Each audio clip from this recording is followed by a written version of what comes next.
মোচার বড়া কিন্তু আমরা অনেক রকমভাবেই খেয়েছি। এইভাবে একবার মোচার বড়া খেয়ে দেখবেন বন্ধুরা, দারুণ মুচমুচে সুস্বাদু এবং খাস্তা এই মোচার বড়া। একদম নিরামিষভাবে আমি মোচার বড়াটা করেছি। চলুন চলে যাচ্ছি মূল রেসিপিতে। এর আগে আমি মোচার নিরামিষ রেসিপি আপনাদের সাথে শেয়ার করেছিলাম। ভিতরের এই অংশটা আমি রেখে দিয়েছিলাম। এটা খুবই নরম হয়, এটার কোনো বাছার প্রয়োজন পড়ে না, সেই জন্য আমি এটা গোটাই সেদ্ধ করে নেব। একটা পাত্রে জল দিয়ে দিয়েছি, তার মধ্যে মোচাটা দিয়ে একটু সেদ্ধ করে নেব। এবার একটা ব্যাটার তৈরি করে নিচ্ছি।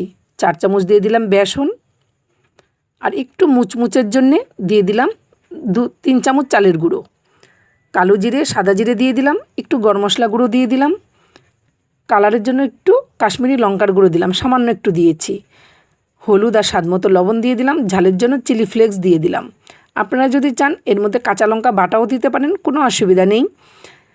আর একটু স্বাদের ব্যালেন্সটা বাড়ানোর জন্য একটু চিনি দিয়ে দিলাম, সামান্য একটু জল দিয়ে এবার আমি একটা ব্যাটারটা গুলিয়ে নেব।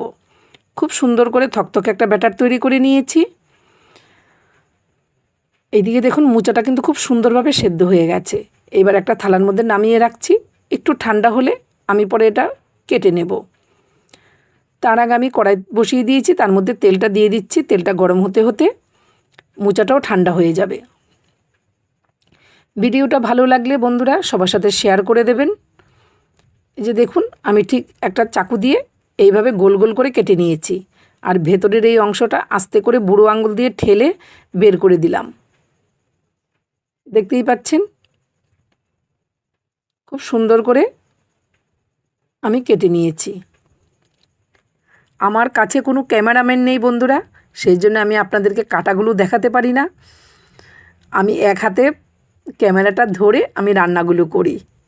যখন আমার ক্যামেরাম্যান থাকবে বা ক্যামেরাম্যান আমি রাখতে পারবো, তখন আমি সম্পূর্ণ ভিডিওটা আপনাদেরকে ভালোভাবে দেখানোর চেষ্টা করব।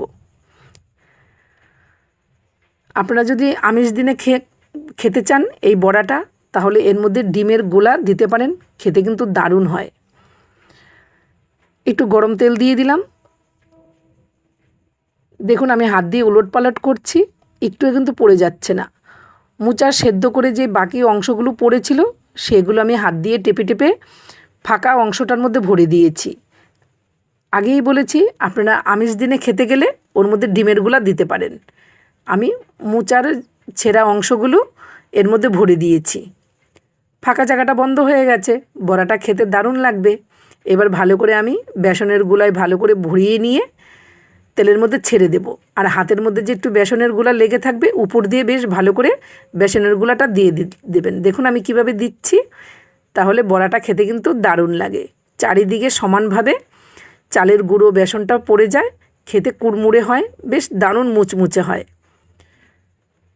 যদি আমার এই ভিডিওটা ভালো লেগে থাকে, আমি আগেই বলেছি সবার সাথে একটু শেয়ার করে দেবেন, আর অবশ্যই কমেন্ট করে জানাবেন আমার এই ভিডিওগুলো আপনাদের কেমন লাগলো।